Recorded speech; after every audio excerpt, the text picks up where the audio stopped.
All right, welcome to session number 4. Yes, we made it to 4. There is one more though, but welcome everyone. Absolutely. So in a minute, we're going to take some time just to do a quick review and take a look over your notes. But before we dive into that review time, Tracy, will you please start that first video for us? Okay, keep your fingers crossed. We're going to see if the audio of the video works. So let's see. Again, give me a thumbs up if it's actually working. So workflow number 7 focuses on shifting from giving feedback on final products to giving feedback during the process. And one of the most exciting moments in my own teaching career actually came from a moment of desperation. In fact, I feel like that could be said for almost all of the most exciting moments of my teaching career is I was in these moments of desperation when they hit. But I will say I got to a point as a teacher where I was just so overwhelmed by the workflow, like taking papers all over in my life. If I was going to get the car washed, if I was going to a doctor's appointment, I had a briefcase full of papers. Yeah, like with my red pen, like I'm going to get through some of these. And I realized that I would give feedback, but it always happened on finished products. Kids would write an essay, they would submit work, and then I would just cover that work in comments and suggestions. And spoiler alert, at the end of the process, there is absolutely no incentive for students to do anything with all of that feedback. So I spent hours and hours of my life outside of school giving feedback that, quite frankly, did not help students to improve at all. Because it's not like I would give feedback on the first argumentative essay that we wrote, and then when we got to the second one several months later, kids didn't go back to the first one. They weren't like, oh, let me check that out and see what Tucker said so I don't replicate those mistakes. That never happened. So I remember saying, I'm done. I'm done taking feedback home. I want to have a life out of school. I'm going to figure out how to pull that process into the classroom. So I was using station rotation frequently, and I often used my teacher-led station for differentiated direct instruction. And I thought, well, if kids are working on a process piece, and that could be a performance task in math, it could be a multimedia project in history, it could be a formal piece of writing in science or English, I was like, they need support, right? They don't do it very well. I'm going to dedicate that teacher-led station to giving them focused, actionable, timely feedback. So I couldn't give them feedback on everything. I would say, hey, at the station, this is the 1 or 2 elements I'm focusing on. I would dive in and out of their digital documents or carousel around the table and give them that quick focus feedback. And then I wasn't taking it home anymore. And that was really exciting on a personal level. But then the feedback from students was, they would say things like, I've never gotten this much feedback in my life. I feel like I know how to do this well now because of these sessions. So feedback is something that can be so powerful, but it shouldn't be happening in isolation. When we pull feedback into the classroom, it becomes this opportunity for connection, for relationship building, because feedback is how students feel seen and supported in a classroom. So in this chapter, we go into a range of strategies about how do we rethink our approach to feedback. And some of the things that we talk about are first creating a culture of feedback where feedback isn't one way. Teachers spend a lot of time providing feedback to students, but also, we are serving them as learners, and we can create a culture where we help them to provide us with feedback about our strategies that we're using for instruction and assessment. And so really first starting to think about how to create a culture of mastery-oriented feedback where we're kind of co-creating a learning environment where we're all committed to this consistent ongoing improvement, including us as educators. We also talk about the importance of peer feedback and how to prepare peers to give each other feedback, of course, through scaffolding like rubrics and modeling. And that's something that we can also support when we're working in small groups. And it really comes down to, while students are getting feedback, really asking them to stop and reflect on all of the feedback and how that would change their strategies for learning moving forward. So as you're saying, Kat, and when we get to that next argumentative essay, really going back and saying, read the feedback to yourself, whether you wrote it down or whether you made a short video or whether you made yourself like a cheat sheet of topics and tips. Go back and think about what you did the last time and the feedback that you received from me and the feedback that you received from your peers and your reflection. And let's start there before we lean into this next task. Yeah, and we even highlight the power of leveraging digital tools for feedback, because there's some really interesting research to suggest that, video feedback, audio feedback feel more personalized, and as a result, students are more motivated to act on it. This might be my favorite chapter in the whole book and like the biggest game changer, I think, in my classroom. So this week we had a lot of reading to do. So we are covering 4 chapters instead of our typical 3 that we've done each other session. So we wanted to give you about 5 minutes just on your own to either review some of your reading, review your notes. Feel free to go. Adam just dropped in the link to the website. If you feel comfortable with where you're at in your reading, feel free to go through and explore the website. I can't speak at the end of a Thursday. But go ahead and take 5 minutes just to kind of gather yourself and do a little bit of reflection, review your reading or some of those resources.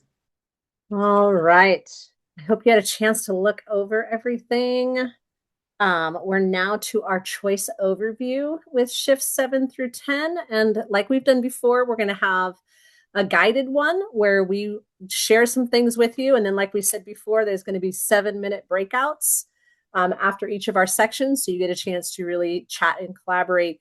And Katie and Ari and I are going to jump into different groups.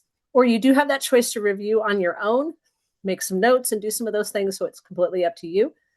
But we are going to jump in. We also have the scaffold here that has already been put in chat for you. So if you want to use that digitally and make a copy, and hopefully you got my email so you could print things out ahead of time if you wanted to use those in paper.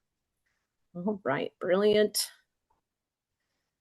All right, so if you're going to be on your own, go ahead and you can just mute yourself. You can turn your camera off if you like, but we are going to start in it. Katie, Ari, anything you want to add before I jump in on shift number 7? I think we're ready to roll. All right, do I have my timekeeper? Yep, I got you. Brilliant. All right. So I told Katie and Ari, I get shift 7. I'm putting my foot down. They tried to fight me for it. It was a whole thing. There was Okay, maybe not, but it is my favorite. It's amazing. And she was laughing and did say that she was going to take it and that was it. So but I'm pretty obnoxious, but they are so gracious. They let me talk about this one, but of course I want them to jump in if they have things and we'll keep chatting. But I am so sold on feedback. I can't even tell you. It is like my favorite shift, my favorite strategy. In our 4-year work at the high school, it has been the biggest change factor for us is using student feedback to guide design and being really purposeful about the feedback that we're giving back to students. So this is my favorite of all. So some of the strategies they share in the book, and it's page 160 to 184 if you want to take a peek. Some of the big pieces they talk about are modeling feedback, which we know for any strategy, modeling is huge. The idea about providing peer feedback choices. We know choices can be super helpful. The idea of having feedback rubrics, which is so nice because we make a lot of assumptions about what students are able to do. And just giving great feedback is not just a thing that you just have. So rubrics are super helpful. And then having real-time feedback and time for you to really reflect are some of the strategies they share with us. And one of the planning docs they have in here is super helpful. And this is a bunch of the docs that we share with you. But this one, I love how it goes through what strategy will you use to shift how you use feedback in your classroom. And it has, of course, not an exhaustive list, but a list for you. And I love some of these templates that she has that really help us think about if we're going to use this shift, what are some ideas? What am I going to do? A little pre-planning tool. So if you haven't seen this one, Katie threw it in. Katie threw it into the chat for us, but I love some of the questions that the scaffolds provide for us in these books. But let's jump in and look at the first story time piece, which I love. The story time on this one was Novak has done a lot of trainings. She goes in person. She has a lot of virtual trainings. And the thing that's kind of funny is I participated in some of her trainings both before and after her change, which is pretty funny. But one of the things that she shares is how powerful feedback is. She actually helped me write an article for Edutopia on feedback, so you should Google that. But she is really in on feedback as well. But she had learners that she was helping give her feedback along the way, and they gave her some really great feedback. And one of the things she added to her training was a DJ.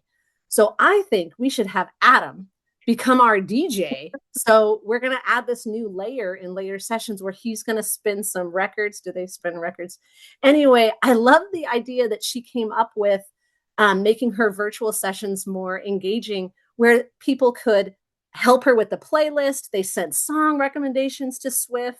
And so I got to be in a training where she had DJ Swift, and it was awesome. We got to experience a training that she did like this. So I love that, just her story about how she shifted her virtual trainings when she couldn't be in person to just be more engaging. So it was a really great story that she shared. And then the next one that she really articulates on page 68 is this idea of modeling feedback use, right? So the goal is that the feedback should really guide the design process, because who's the learning for, right? And just like Katie and Ari and I try to do for you, we really do use your feedback. We shift every time when we are making a new session for you, because it's your session. So how can we do that for our students in our classroom? If you provide PD for your staff, how can you do that for your staff? We had like 30% engagement with our high school staff when I started PD with them. And we know I love high school people. So if you're high school, I love you. But they can be really poopy in PD, right? They just can be. And so after we use this feedback loop process, we're at 100% meeting goals and satisfaction now that we have this feedback loop. I think the other piece with it's the loop, right? I'm going to jump in there, Tracy, although we're trying to keep it short. It's the loop too, because when we take our feedback, especially students, right, they don't realize that what you changed. So purposely saying, this is what I've changed based on what you said, makes a difference. Exactly, Ari. So just like we model for you when we show you that feedback slide, I do the same in my all my trainings with my staff. Is here's what you told me. Here's what we're doing because of what you told me.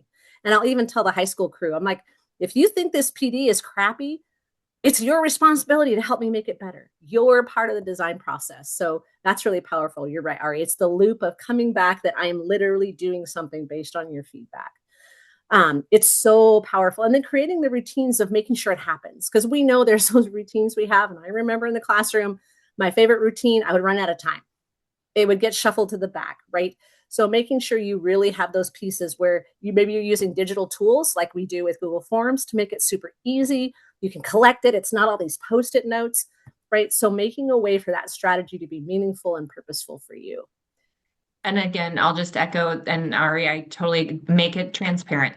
Make sure that you say, I heard this from you. And so because you said you wanted this is, and it makes students feel like their voices matter and that they're a part of the process, rather than that's education and this teaching is just being done to them. They're actually involved within that process. It really creates that motivation piece. Yeah. So we literally have the framework where we say, did we meet our goals just like we do with you? And we say, hey, you said we met our goals 80% or whatever it is. And here's what we learned.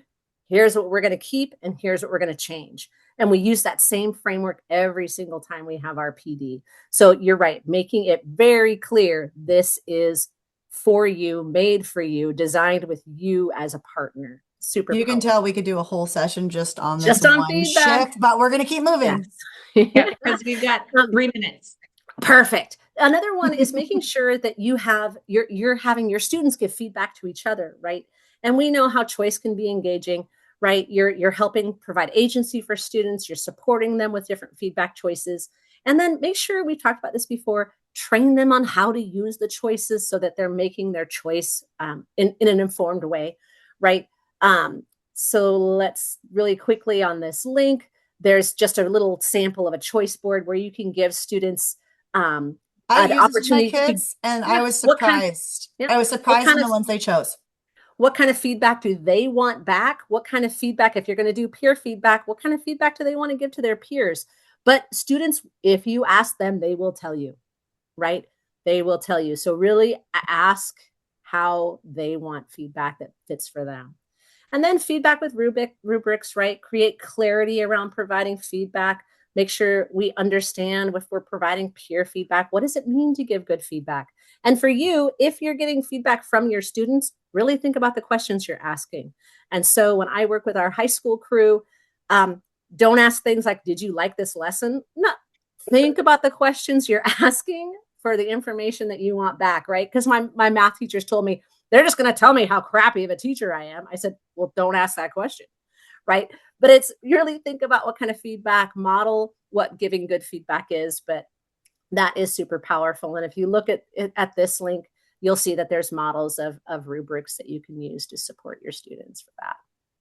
Right. And then making sure that the feedback really meets the learner's needs, right? Is it real time? Are you waiting till the total end of a project where they could have so used checkpoints along the way, right?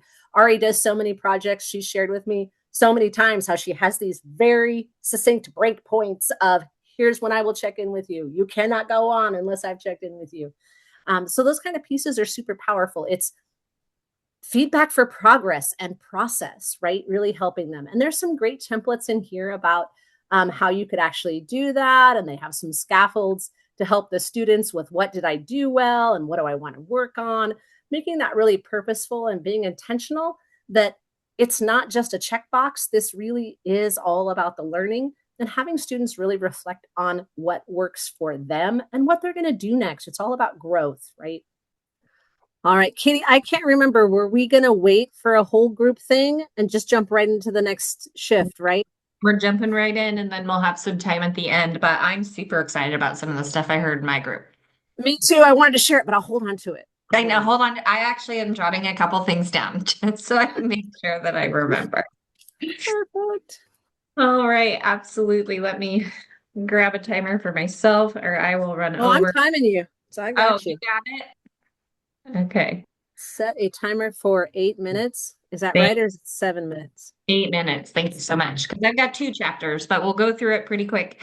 And so our first, in chapters 8 and chapter 9, chapter 8 focuses on self-assessment, and then chapter 9 looks at owning progress and involving communication and involving our parents within our communication tools with our students.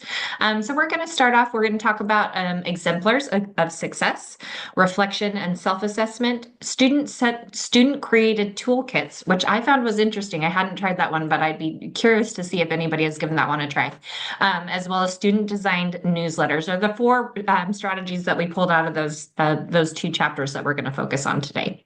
So in the story time, I felt really deeply with this one was a story about Katie's first big speech that she had to give, a big TED Talk. She was ready to go. She prepared. She didn't memorize. She went up. She did her spiel. She thought she did a great job, walked away, went and talked to her parents. And the feedback that she got from her dad was that she said a lot of ums. And she was like, well, great. So in her own, she's like, I need to take some time to learn from this experience myself. And so she decided to go back through and watch the video.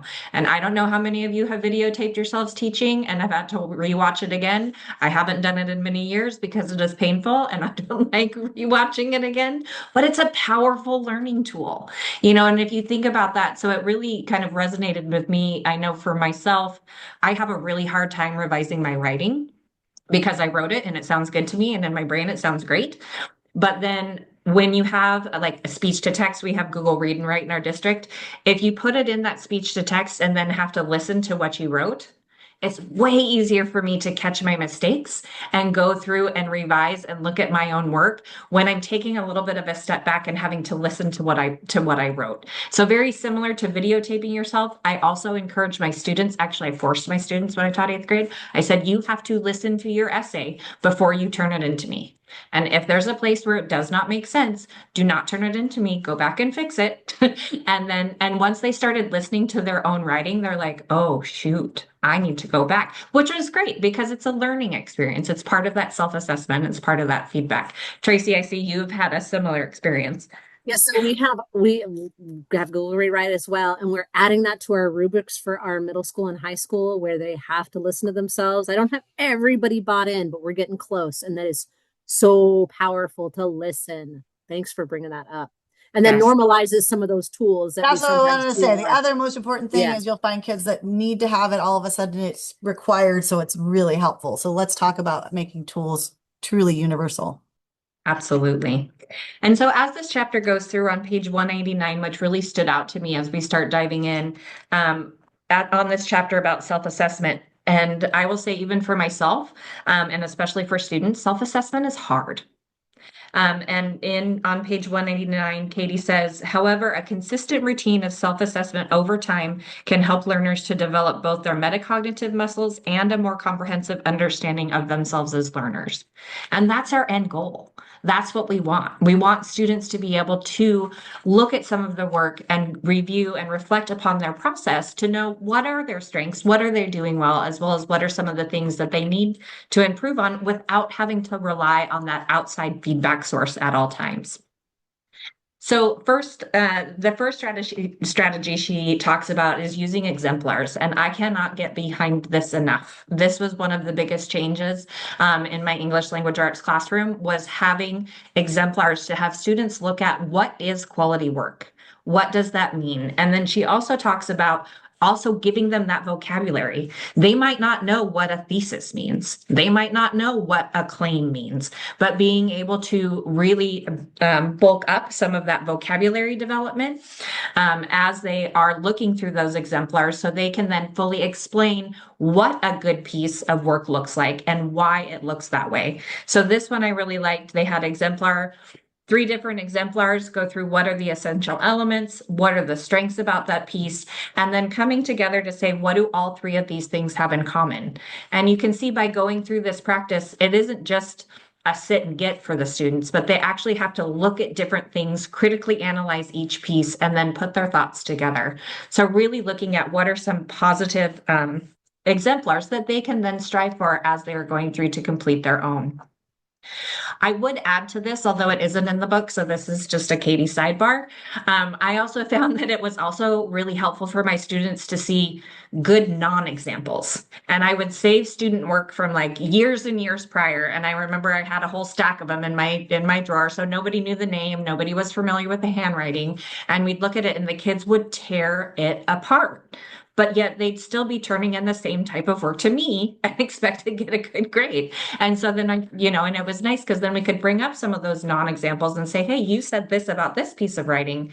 Where would you think that you fall within that category? So not only showing what we're striving for and what are the good examples, but also maybe what are some of the non-examples for them as well.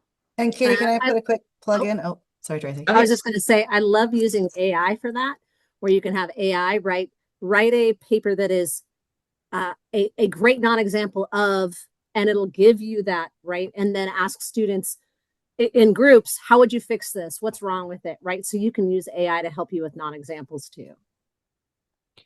And I was just going to say, I really like the document that you're sharing, right? This idea of putting it in and remembering doing it as a whole group, but also thinking that's a really great one to do in rotation as practicing, right? Because we know that any of these types of things with rubrics, they need practice doing that, right? Too. So that idea of modeling the use of it and then also that small group time with it as well. Absolutely. And that leads us into that reflection and self-assessment. I also had a great conversation with the breakout group that I was in, talking about feedback and then talking about reflection on the feedback. Very similar, but also reflection on your self-assessment and reflection on how they are doing throughout the process. So on page 194, they say that reflection is the critical component of the learning process, an important part of any self-assessment activity. But as we know, this is something that students need practice with. And it's something that they need to try, and they're not going to be experts the first time, but after a few times around, they'll get more comfortable with it. So Tracy, if you'll click on that first link, it's just a great example of a choice board that your students can choose of how they can self-assess and reflect upon their work. And so different ways in which they can reflect on their work and some different questions they can focus on. And then the next link was from page 194, just kind of an ongoing assessment document. So this could be something that students work on, periodically throughout a unit. They could touch on a couple times throughout the unit, but just a way for them to really be thinking about their own learning as they're going through the process. Awesome. Jumping into chapter 9, it talks about from teachers initiating parent communication to learners owning the conversation about their progress. The The title of this chapter made me really happy because I was always a little nervous. Parent communication. I was really good at the whole group communication, but it was those individual parent phone calls that sometimes made me a little bit nervous. Going in, especially as a younger teacher, as a newer teacher, and having 170 kids as a middle school teacher, it made it impossible for me to be able to do that daily communication with all of those. So this is looking at how can we shift some of that ownership to that family engagement and parent communication with our students, so students can communicate what they're learning in classrooms, as well as what are some of the things that their parents can help them with at home. So in the book, they talked about these toolkits where when they first came out, it was said that teachers should be developing these toolkits to be sending home with students. And so they kind of took a little twist. Katie and Catlin took a little twist on it and said, why don't we have students create their own toolkits that they can then take home and provide resources and activities that then they can share with their families to help that communication piece. And in some of these, I would say, if you look at that very first one, overarching topics, themes, or texts, specific content, strategy, or focus skills, some of those things you may have to scaffold, and some of those you may fill in for your students. And then other pieces they can fill in on some of their own individual progress and goals. And the last one from chapter 9 was looking at how else students can communicate with their families. And the example that they used was student designed newsletters and journals. So rather than the teacher creating that weekly newsletter, that monthly newsletter that they send home, what if the student was responsible for creating that monthly newsletter so that they had the ability to put in some of their own information, insert some images or attach some images of their own work, and kind of creating that little portfolio or newsletter of how they're progressing throughout the month. So it builds in that ownership, it increases that family communication, and then parents can see directly from the students what they're learning.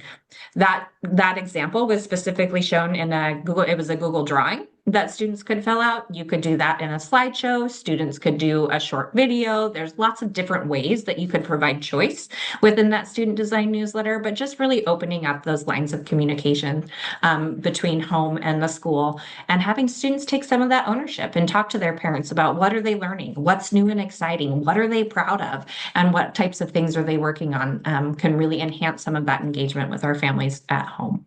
All right, we're working there. I had 2 chapters. So yes, you did 2 chapters. yes, Got so our breakout rooms in again. our next breakout room, looking at what resonated with you within these 2 chapters, or how could you see yourself using these tools within your building, classroom. Okay, go ahead and go. Go to your rooms. All All right. right. All right, we're all set for you. Imagine that. It's hard to know when you're quiet if you're here or not. All right, so I've got shift 10 from teacher design to student-led project-based learning. I think they gave me this one this time because I've been doing a lot of that. I've been doing it over the time, but particularly the work that I'm doing is all kind of project-based, not always I don't know that it always falls in the PBL completely, but we're working on that. So the big thing with this is thinking about that students should ask their own questions and create authentic, meaningful projects. That's what they're really talking about, particularly Caitlin in this chapter. This idea of identifying problems, pursuing interests, digging deep into their learning and understanding. So in the story time, there's a story about going and having a professor, right, for the first time be like, you got to figure out your own project, right, and go make a difference. Like that was the clear goal, which we're going to talk about in here, right, which when you do this project, there still needs to be a clear set goal. Flexible means clear goal, right? And in this one, it was do something that has an impact, which I love that this idea, impact could be big, impact could be small. I also think in the story, she talks about more about what she got out of it, really, right? This idea, authentic connection. That sounds like everyone had a good time, but she's probably, one of the people that has this picture of herself with these people at this dance, realizing that having impact, doing something, it changed the way that she understood the world and the way she wanted to do things. So there in this chapter, they talk about creating a project buffet, right? The big piece in this is that students create authentic, lasting connections, and they need to variate defined product, right? Now, I think that the piece of this is also important for us to realize, right, is that it's not, and this is the difference as we go through this, it's not that it's created complete, that we create it for them and we hand it to them, which is often what we do. I've done it a million times, right?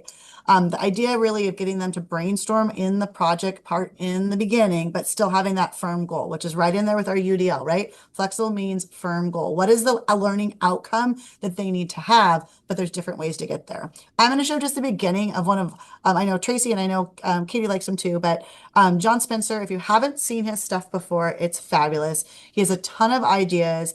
His whole thing is really very aligned with this shift of creating classrooms that are student driven. So I'm going to play, or Tracy, you're going to play this part.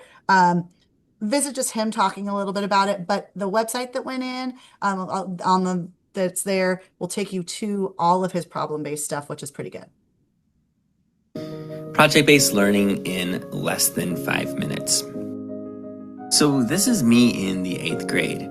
I was a combination of shy and nerdy. My whole goal was to remain invisible. I had one friend, this kid named Matt. We were two nerds in a pod. And fortunately for me, he had perfect attendance until one day he didn't.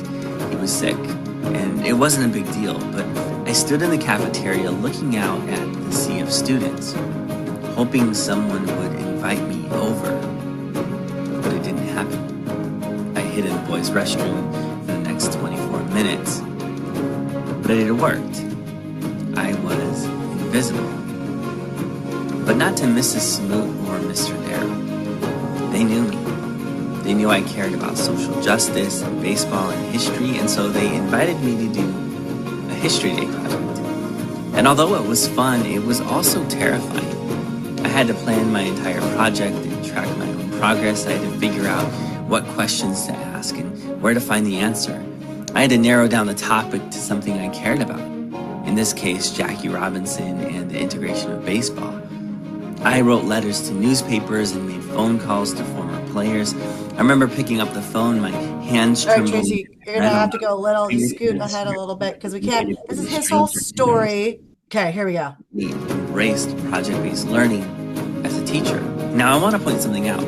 Project-based learning is different from simply a traditional classroom project.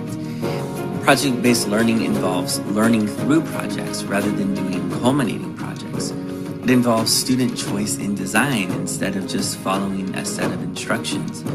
It includes student inquiry rather than pre-planned questions. It includes peer and self-assessment rather than only relying on teacher assessment. And it includes student ownership of the process rather than just teacher ownership of the process. The Buck Institute identifies the following 7 project design elements. Number 1, challenging problem or question. It has to start with something that truly engages students to solve a problem. Number 2, sustained inquiry. They needed the time to ask questions and explore the answers and engage in meaningful research. Number 3, authentic. It has to feel real to the students and tie into an actual context.